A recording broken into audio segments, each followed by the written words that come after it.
மானம் குறையும் இன்னு மாசு படியும் இன்னு வீணா கதை முடிஞ்சு போச்சு. ஈசான மூலையில லேசான பள்ளி சத்தம் மாமன் பேர சொல்லி பேசுது.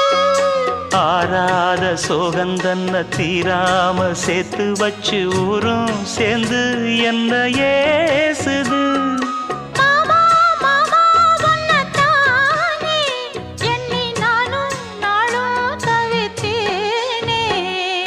கூண்டுக்குள்ள என்ன வச்சு கூடி நின்ன